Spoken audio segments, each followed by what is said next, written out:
Welcome to Detroit. Doesn't matter if you have one ass cheek and 3 toes. I will beat your ass. You can drown them. And that's what we gotta be. That's who we have to be. Because that's our domain. That is our domain. Because we'll tread water as long as it takes to fucking bury you. Takes the snap, turns, gives to Montgomery, right side, end zone, touchdown, Detroit Lions! Yes. We are driven by Detroit.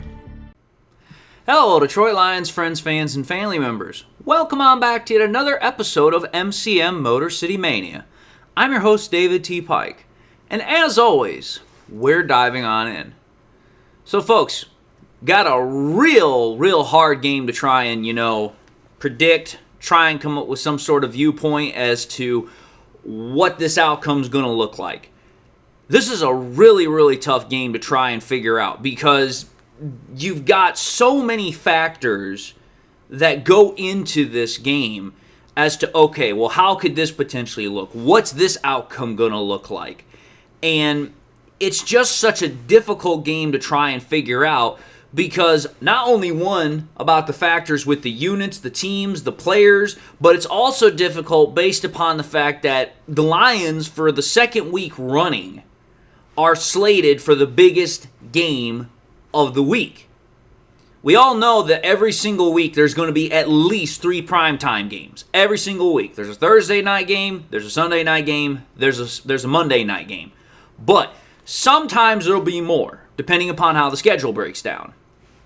Well, this week, obviously, there's been more than 3. If I recall correctly, there's two Monday night games this week.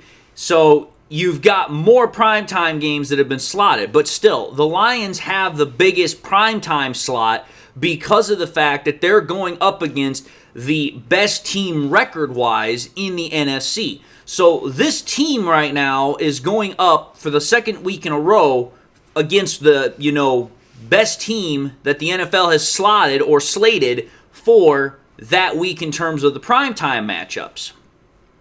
And the team that we're getting set to play against, the Bucs, is a team that the Lions, over the last couple of years, they have become immensely familiar with.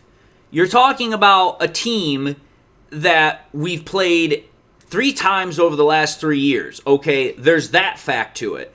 But then, on top of that, this is a team that the Lions used to play a hell of a lot back when the NFC Central was still a thing. Because back when the NFC Central was still around, the Bucs were actually in that same division that the Lions are in. So it's like, okay, even though the divisions have been reworked now that the Bucs are in the NFC South, the Lions have a lot of familiarity playing against the Bucs.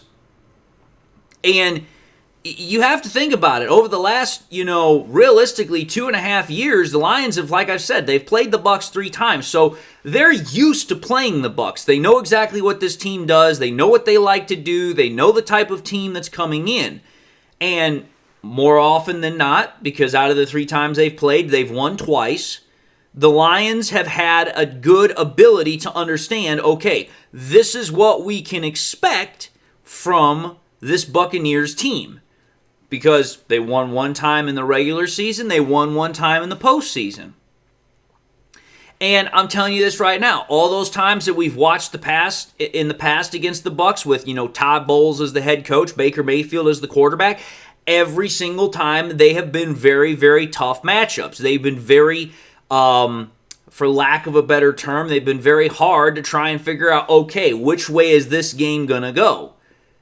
The game I can think of that has had the biggest, spread of points as far as which team won was the very first time that the Lions played against the Bucs with Baker as the quarterback back in 2023 when we won 20-6.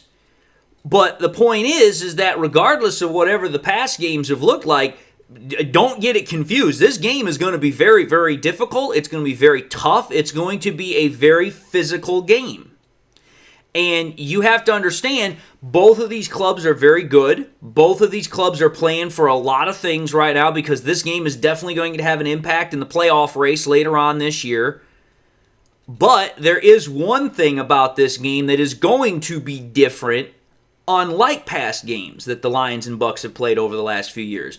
And that is that they have got a couple of intrigue factors that I've already kind of hit on with, okay, not only is the game important because of the playoff implications later on, but at the same time, there's other implications that are coming into this game that also have a huge factor.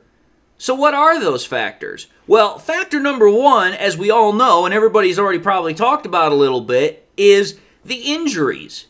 Both the Bucs and Lions are coming into this game dealing with injuries. The problem, and the particularly interesting and peculiar thing about it, is that both teams' injury problems, they relate to directly opposite units for each other's team.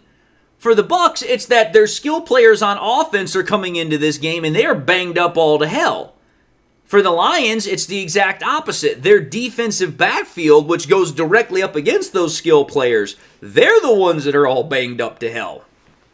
So this poses a very, very tricky, kind of hard way to figure out who's going to win this kind of a matchup.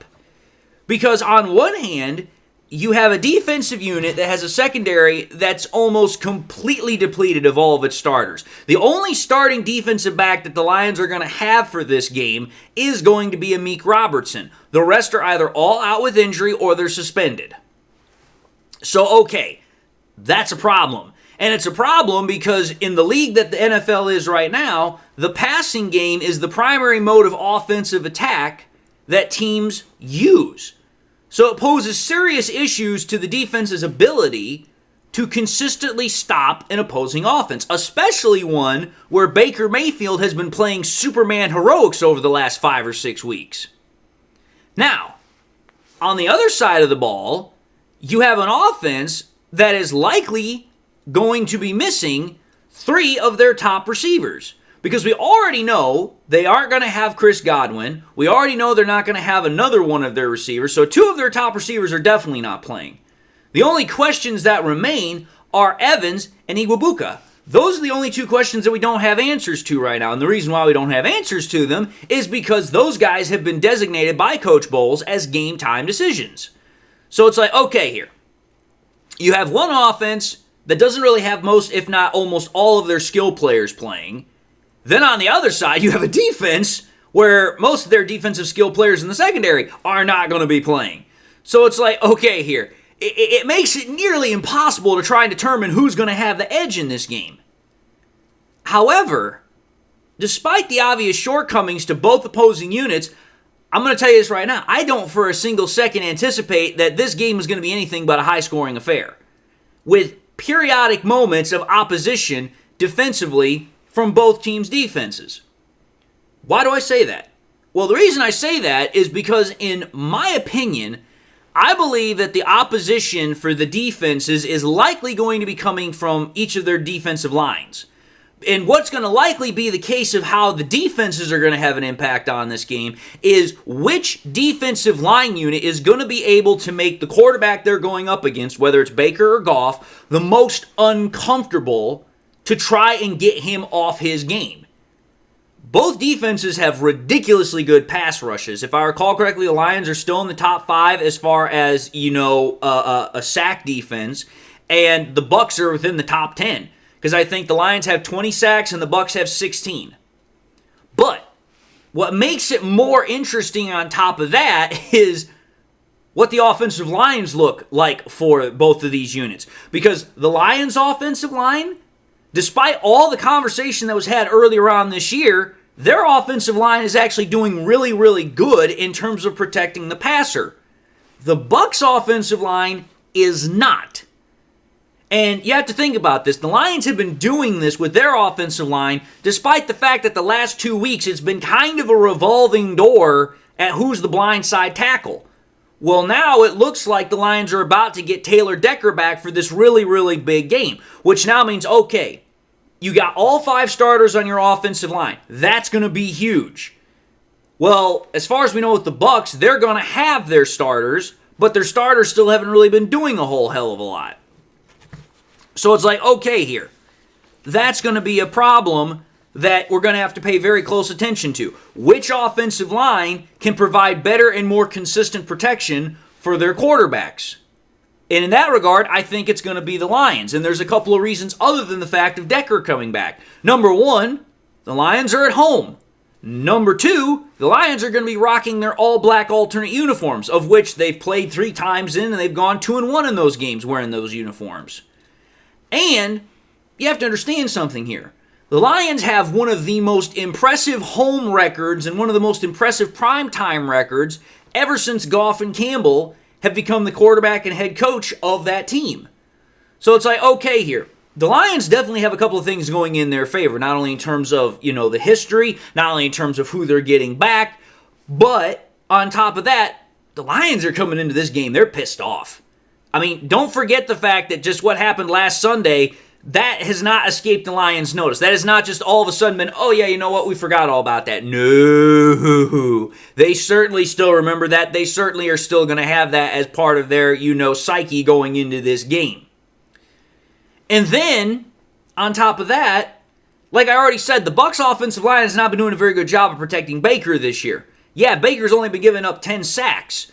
But most of that is because, like I said, Baker's been playing a lot of good hero ball lately. But the Lions are now bringing in a Lee McNeil into this game. So I was like, wait a minute here, back the hell up. On that defensive line that's going up against this Bucs offensive line, which has not been doing a very good job protecting Baker, you've got Al-Quadin Muhammad, you've got Tyleek Williams, you've got Ali McNeil, you've got DJ Reader, and you've also got Aiden Hutchinson. You want to talk about a 5-headed monster that quite literally, if you were to line up all 5 guys on there, somebody's winning a one-on-one. Somebody's going to win a one-on-one, and Baker's going to be running for his life. That's just the way it is. And then that's not even including the linebacking core where you've got Barnes, Anzalone, and Campbell back there who can also do damage. So if you're wanting to talk about our front 7 versus the Bucs offensive protection unit, we definitely have an advantage there. So for me, I believe that where this game is going to ultimately come down to is, like I said, which defensive front 7 or, defensive line unit is able to get after the quarterback, cause them to be uncomfortable, cause them to get pressured, and then to kind of piggyback off that, which quarterback can consistently get points to help out the team win. And again, that's what makes this so difficult because, again, the biggest question mark coming into this game is what happens if, the Bucs get back both of the receivers that are game time decisions or only one of them. Or if, however unlikely, both of them don't play. And I'm obviously talking about Evans and Iwabuka. And the reason why is because the reports have been stating that Evans is more likely than not going to play this game. So, okay, the Lions are going to have to deal with Mike Evans. However, though, the question with Iwabuka is that he is a really, really, truly on-the-fence kind of game-time decision here. And the reason why is because he literally just hurt his hamstring in the last game that the Bucs played against the 49ers. And for most of the week, he didn't practice. He only practiced limited on Friday. So it's like, okay, or Saturday, whichever the last practice was for them. So the point of the matter is, it's like, okay, here. The Bucs most likely will get one of their receivers back, but both of them, that's going to be a little bit of a wait-and-see kind of mindset. But I'm going to say this, regardless if one or both or none of them play, you cannot for a single second not at all take Mayfield not seriously. Because Mayfield's going to take shots. This is a guy that has absolutely no fear about throwing the ball down the field, and it doesn't matter who the receiver is. And on top of that, there's no reason why he shouldn't. Both of the Lions' top cornerbacks are not playing. Both of the Lions' safeties are not playing. One because of suspension, one because of injury, and obviously the 2 corners are because of injury. So it's like, okay, even if they both can't go, Baker knows he's going to have at least a point at some avenue or some juncture in the game to where he can take a shot and maybe he can get something. So that's one of those things where it's like, okay, the Lions' defensive line is going to have to really apply the pressure because they're going to have to make Mayfield think twice more often than not to think, okay, you know what? If I just hold this ball for a literal half second longer to set up a deep shot, or because I feel the pressure breathing down my neck, I've got to settle for something less than a full-on deep shot. That's why this game is going to be so real difficult to figure out who's going to win it. And again, the Bucs offensive line is only winning its pass blocks at 58% of the time, which is in the bottom third of the NFL. So when you're going up against a top 5 sack defense, the offensive line's not doing really well. You don't really know what you're going to have as far as your offensive weapons for this game, past probably Evans. You don't have your top running back. Sure, you're going to have Cade Otton, who's your top tight end. It's like, okay, here, this is one of those games where it's going to get really, really interesting to see how it goes. But again, I have a funny feeling that Baker's going to continue to do what he's been doing all year long. Which, if Baker is able to get the offense of the Bucs going for the upteenth time this year of playing the hero ball that he's been doing, that then means Goff and the Lions offense is going to have to outpace them. Because I'm going to tell you this right now, as much as I hate to say it, I'm not seeing the Lions going to be getting a whole lot of third down stops. They might get 1, they might get 2, 3 if you're lucky. Because this is going to go back to what happened in like 2023, where the Lions offense just simply had to keep outscoring teams. This is exactly the kind of game that I see it's going to be like. The Lions offense is just going to have to outscore the Bucs because I don't see our defense getting a whole lot of stops other than those, like those chance opportunities that we're going to get to possibly cause, Baker Mayfield to have to throw the ball away, take a sack, maybe throw an errant throw. That's about as far as I'm willing to go with that. Which means, okay, when the Lions have the ball offensively, Goff in that offense is going to have to score about damn near every time they get it. Which, let's understand something here. The Lions can do that. But they are going up against Todd Bowles' defense. And Todd Bowles' defense is one of the best in the NFL.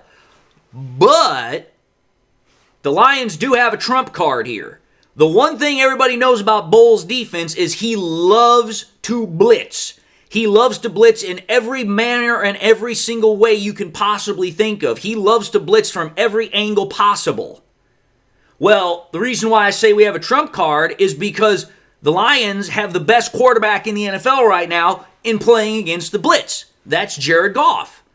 So if there's one thing that the Lions have is they have a quarterback who is seasoned enough, who has seen Todd Bowles' defense enough to know, okay, whenever I play this defense, the ball has to come out of my hands fast, it has to come out of my hands precise, it has to come out of my hands accurately. Jared Goff has been doing all of those things this year, and for the last couple of years.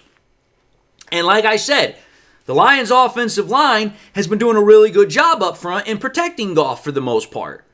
So the Lions are going to definitely need Goff to dominate this game because you have to think about it. The Bucs' defensive passing stats, let's just call it what they are. They're mediocre at best right now this year. Whereas their rushing defensive stats are actually pretty good. So it's like, okay, you've got a pass defense that's not doing very well. You have a quarterback that's really good against the blitz. And you've got a run defense that's been stuffing the run really good. What does that tell me? It tells me the Lions are going to have to stick with the run game enough to keep the Bucs defense honest. But when the ball is in Goff's hands, he is going to have to be a surgeon and absolutely slice and dice that Bucs defense. Which, to me, there's a lot of reasons why I feel confident in that. Number one, let's just talk about the uniforms. Again, I'm not saying that the uniforms are magical or anything, but let's understand something here. The last 3 times that the Lions have pulled out those uniforms, which have been the only 3 times they pulled out those old black uniforms, you want to know what Jared Goff's stats have been in those games? Goff has been 83 of 110 for 75.5 completion percentage rate, 17 yards over 1,000, so 1,020 yards almost, 9.3 in average a throw, 8 touchdowns to 2 interceptions with a 120.2 passer rating. That's ridiculous. And I mean, you have to think about it. The last 3 games that we played with those uniforms on, it was against the Seattle Seahawks where Goff was literally perfect. 18 of 18, two passing touchdowns and a receiving touchdown. It was the game against the Bills where we lost, but Goff literally had over 400 passing yards and freaking had 5 passing touchdowns. And then it was the last game of 2024 when we played against the Vikings to secure, the NFC North Division crown, and on top of that, to secure the number 1 overall seed. So it's like, virtually any time we've played with those uniforms on, Goff's been an absolute magician. Guy has just been tearing defenses apart. Then, on top of that, you have to factor that thought process in with how Goff has actually been playing the overall total of the year. Because again, like I said, we're most likely going to get Decker back. That's going to be a huge boost for this game. So with getting Decker back, the offensive line's already been doing very well against a defense that we know loves to blitz. They've got a really good defensive pass rush. That's going to allow Goff to continue to play the style of offense that he's been wanting to play over the entirety of the year. And for the entirety of the year, Goff has been playing as a top 5 quarterback. He's got 75.9 completion percentage rate, almost 1,400 passing yards, 8 an average a throw, 14 passing touchdowns, 8 touchdown percentage rate per throw, 2 interceptions for a 1.1 interception rate percentage per throw, 120.6 passer rating with a 73.7 QBR. The only reason I don't have rankings is because the rankings would be kind of stupid, seeing as how, well, number one, everybody else in the league's already played ahead of Goff, but also until Goff has played, those rankings are going to be absolutely meaningless. But regardless, the point of the matter is that where this game is going to come down is which defensive unit can get pressure and make those quarterbacks uncomfortable versus which quarterback can, somehow, some way stay in front and keep their offense scoring points enough to provide a little bit of breathing room to absolutely pull ahead. Which for me, it's like, okay, well, if that's the name of the game for this game, who in the hell actually wins this? And to me, that's why I'm going with the Lions. Other than the fact that I'm a Lions fan, it just makes more sense. Number one, the Lions have all their offensive weapons. And with the fact that they're getting Decker back, that means their offense is going to be at full strength going up against the Bucs. And it's like, okay, I like our offense at full strength better against a full-strength Bucs unit. I really do. Plus, on top of that, we be at home. Plus, on top of that, it's prime time at home. Plus, on top of that, the Lions are pissed after what happened in the Chiefs game. Plus, on top of that, the Lions' pass rush is already one of the best in the NFL, and it's getting more help with McNeil coming back this game. And then finally, on top of that, the Lions are going to want to win this game before going into their bye to ensure they hit the second half of the season on a high note. So literally everything is virtually in the Lions' ball court as far as them having the favorable edge for this game. The very, very, very big wild card is, okay, how does Baker play with or without Iwabuka and Evans? We know most likely Evans is going to play. But if you get Iwabuka back, that could be a really big problem for the Lions defense. But if he doesn't, and now all that Baker Mayfield has is, Evans and Cade Otton, that makes things a little bit more manageable. So realistically, I'm telling you this right now, this game is going to kind of come down to, okay, which of those guys plays, and then once you figure that out, which defense is actually able to try and slow down those quarterbacks. And again, I think out of the two defensive line units, I think it's going to be more likely that the Lions defensive line and, linebacking core will be able to do that a lot better because the fact that the Bucs offensive line is so weak in terms of pass protection versus the Bucs defensive front seven versus our offensive line. And again, plus on top of that, Jared Goff is the best quarterback in the NFL against the blitz, and we know that Todd Bowles' defense loves to blitz. So it's like, okay here. It's literally like playing a chess move and saying, okay, if this guy does this, we're going to do that. If they like to do that, we have this to counteract it. And I think once you start moving all them chess pieces around, it becomes very abundantly clear that the Lions currently have the edge because a lot of things are in their ball court as far as favor is concerned. But it could really turn in a different way depending upon who for the Bucs offensive weapons, not only one, is able to play, but then once the game actually gets started, if they can continue to play at a high level or if they can even make it all the way through the game. Because I'm going to tell you this right now. Both Evans and Iwabuka are coming into this game dealing with hamstring injuries. And hamstring injuries are very, very persnickety and finicky. They can be fine 1 second, then all of a sudden they flare up and it's like, you're done. You can't even run anymore. So it's one of those things where it's like, this is going to be a really, really hard game to try and figure out. But again, I'm looking at this game and I'm like, based upon what I'm seeing an absolute avalanche of points is going to happen.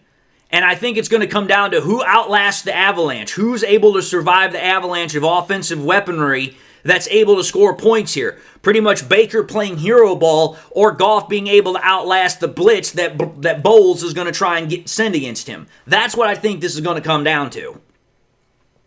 But anyway, folks, I just wanted to talk about this, wanted to put this out here as kind of like my last thoughts before the game tonight. So having said that, I'm going to end this episode and say thank you all for watching another episode of MCM Motor City Mania. If you like what you saw, by all means, I highly encourage you all to watch the next episode. Also encourage you all to do one of these three things: like, comment, and subscribe. If by chance you subscribed in the past and you forgot to do so at the time, or you just subscribed and you not yet had a chance to do so, highly encourage you all, please, make sure you hit that bell notification icon. Also, hope you guys have something in your life that makes you happy, makes you smile. God bless, my friends. And until the next time we meet, I'll see you all in the next episode.